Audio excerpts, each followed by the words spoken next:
जय माता दी। राधे राधे। आइए सुनते हैं दुर्गा सप्तशती का नवा अध्याय निशुंभ वध। राजा ने कहा, हे ऋषिराज, आपने रक्तबीज के वध से संबंध रखने वाला वृतांत मुझे सुनाया। अब मैं रक्तबीज के मरने के पश्चात क्रोध में भरे हुए शुंभ व निशुंभ ने जो कर्म किया वह सुनना चाहता हूँ। महर्षि मेधा ने कहा, रक्तबीज के मारे जाने पर शुंभ और निशुंभ को बड़ा क्रोध आया और अपनी बहुत बड़ी सेना का इस प्रकार सर्वनाश होते देखकर निशुंभ देवी पर आक्रमण करने के लिए दौड़ा। इसके पश्चात बहुत से बड़े बड़े असुर देवी को मारने के वास्ते दौड़े और महापराक्रमी शुंभ अपनी सेना सहित चंडिका को मारने के लिए बढ़ा। फिर शुंभ और निशुंभ का देवी से घोर युद्ध होने लगा और वह दोनों असुर इस प्रकार देवी पर बाण फेंकने लगे जैसे मेघों से वर्षा हो रही हो। उन दोनों के चलाए हुए बाणों को देवी ने अपने बाणों से काट डाला और अपने शस्त्रों की वर्षा से उन दोनों दैत्यों को चोट पहुंचाई। निशुंभ ने तीक्ष्ण तलवार और चमकती हुई ढाल लेकर देवी के सिंह पर आक्रमण किया। अपने वाहन को चोट पहुंची देखकर देवी ने अपने क्षुरप्र नामक बाण से निशुंभ की तलवार व ढाल दोनों को ही काट डाला। तलवार और ढाल कट जाने पर निशुंभ ने देवी पर शक्ति से प्रहार किया। देवी ने अपने चक्र से उसके 2 टुकड़े कर दिए। फिर क्या था, दैत्य मारे क्रोध के जल भुन गया और उसने देवी को मारने के लिए उनकी ओर शूल फेंका, किंतु देवी ने अपने मुक्के से उसको चूर चूर कर डाला। फिर उसने देवी पर गदा से प्रहार किया। देवी ने त्रिशूल से गदा को भस्म कर डाला। इसके पश्चात वह फरसा हाथ में लेकर देवी की ओर लपका। देवी ने अपने तीखे बाणों से उसे धरती पर सुला दिया। अपने पराक्रमी भाई निशुंभ के इस प्रकार मरने पर शुंभ क्रोध में भरकर देवी को मारने के लिए दौड़ा। वह रथ में बैठा हुआ था कि उत्तम आयुधों से सुशोभित अपनी 8 बड़ी बड़ी भुजाओं से सारे आकाश को ढके हुए था। शुंभ को आते देखकर देवी ने अपना शंख बजाया और धनुष की टंकार का भी अत्यंत दुस्सह शब्द किया। साथ ही अपने घंटे के शब्द से, जो कि संपूर्ण दैत्य सेना के तेज को नष्ट करने वाला था, संपूर्ण दिशाओं में व्याप्त कर दिया। इसके पश्चात देवी के सिंह ने भी अपनी दहाड़ से, जिसे सुन बड़े बड़े बलवानों मद चूर चूर हो जाता था, आकाश, पृथ्वी और 10 दिशाओं को पूरित कर दिया। फिर आकाश में उछलकर काली ने अपने दांतों तथा हाथों को पृथ्वी पर पटका। उसके ऐसा करने से ऐसा शब्द हुआ जिससे कि उससे पहले के सारे शब्द शांत हो गए। इसके पश्चात शिवदूती ने असुरों के लिए भय उत्पन्न करने वाला अट्टहास किया, जिसे सुनकर दैत्य थर्रा उठे और शुंभ को बड़ा क्रोध हुआ। फिर अंबिका ने उसे, अरे दुष्ट, खड़ा रह कहा तो आकाश से सभी देवता जय हो बोल उठे। शुंभ ने वहां आकर ज्वालाओं से युक्त एक अत्यंत भयंकर शक्ति छोड़ी, जिसे आते देखकर देवी ने अपनी महोल्फा नामक शक्ति से काट डाला। हे राजन, फिर शुंभ के सिंहनाद से तीनों लोक व्याप्त हो गए और उसकी प्रतिध्वनि से ऐसा घोर शब्द हुआ जिसने इससे पहले के सब शब्दों को जीत लिया। शुंभ के छोड़े बाणों को देवी ने और देवी के छोड़े बाणों को शुंभ ने अपने बाणों से काट सैकड़ों और हजारों टुकड़ों में परिवर्तित कर दिया। इसके पश्चात जब चंडिका ने क्रोध में भर शुंभ को त्रिशूल से मारा तो वह मूर्छित होकर पृथ्वी पर गिर पड़ा। जब उसकी मूर्छा दूर हुई तो वह धनुष लेकर आया और अपने बाणों से उसने देवी काली तथा सिंह को घायल कर दिया। फिर उस राक्षस ने 10,000 भुजाएं धारण करके चक्रादि आयुधों से देवी को आच्छादित कर दिया।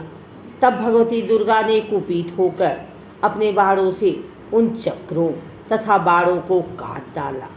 यह देखकर निशुंभ हाथ में गदा लेकर चंडिका को मारने के लिए दौड़ा।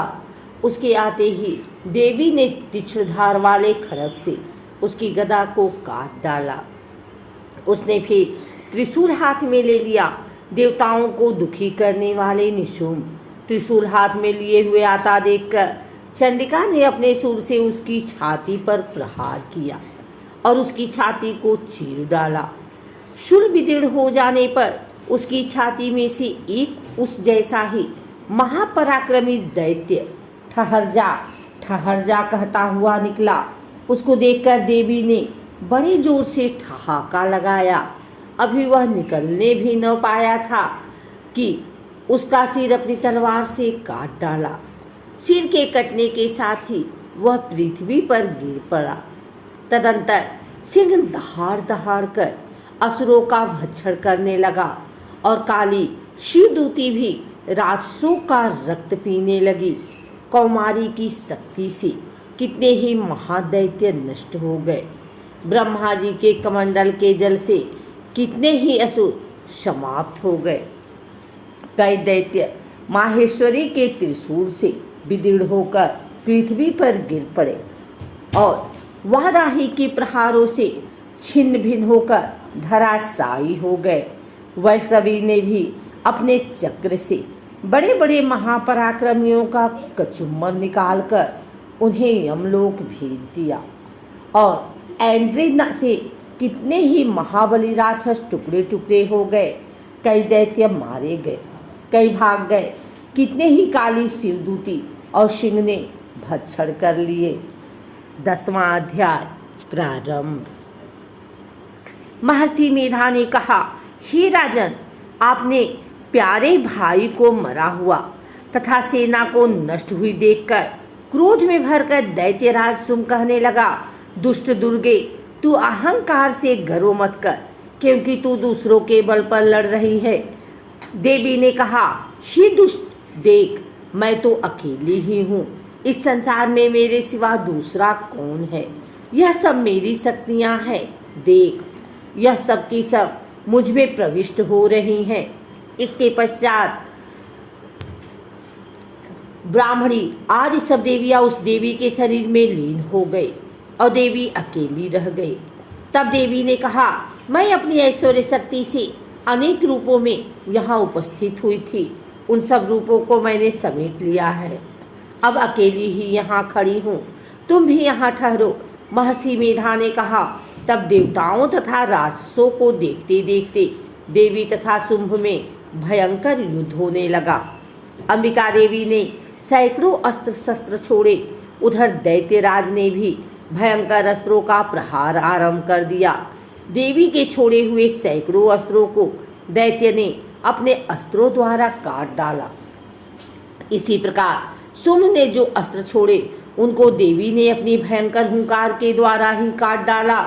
दैत्य ने जब सैकड़ों बार छोड़कर देवी को ढक दिया तो क्रोध में भरकर देवी ने अपने बाणों से उसका धनुष नष्ट कर डाला। धनुष कट जाने पर दैत्येंद्र ने शक्ति चलाई, लेकिन देवी ने उसे भी काट कर फेंक दिया। फिर दैत्येंद्र चमकती हुई ढाल लेकर देवी की ओर दौड़ा, किंतु जब वह देवी के समीप पहुंचा तो देवी ने अपने तीक्ष्ण बाणों से उसकी चमकने वाली ढाल को भी काट डाला। फिर दैत्येंद्र का घोड़ा मर गया, रथ टूट गया, सारथी मारा गया। तब वह भयंकर मुद्दा लेकर देवी पर आक्रमण करने के लिए चला, किंतु देवी ने अपने तीक्ष्ण बाणों से उसके मुद्दर को भी काट दिया। इस पर दैत्य ने क्रोध में भरकर देवी की छाती में बड़ी जोर से एक मुक्का मारा। दैत्य ने जब देवी को मुक्का मारा तो देवी ने भी उसकी छाती में जोर से एक थप्पड़ मारा। थप्पड़ खाकर पहले तो दैत्य पृथ्वी पर गिर पड़ा, किंतु तुरंत ही वह उठ खड़ा हुआ। वह देवी को पकड़कर आकाश की ओर उछला और वहां जाकर दोनों में युद्ध होने लगा। वह युद्ध ऋषियों और देवताओं को आश्चर्य में डालने वाला था। देवी आकाश में दैत्य के साथ बहुत देर तक युद्ध करती रही। फिर देवी ने उसे आकाश में घुमाकर पृथ्वी पर गिरा दिया। दुष्टात्मा दैत्य पुनः उठकर देवी को मारने के लिए दौड़ा। तब उसको अपनी ओर आता हुआ देखकर देवी ने उसकी छाती विदीर्ण करके उसको पृथ्वी पर पटक दिया।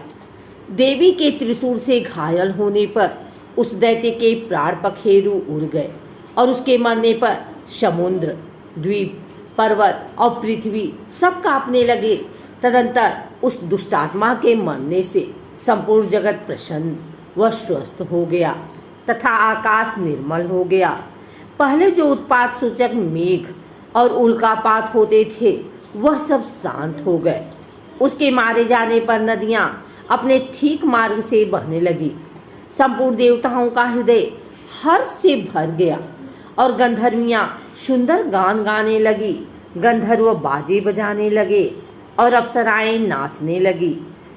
पवित्र वायु बहने लगी। सूर्य की कांति स्वच्छ हो गई। यज्ञशालाओं की बुझी हुई अग्नि अपने आप प्रज्वलित हो उठी तथा चारों दिशाओं में शांति फैल गई।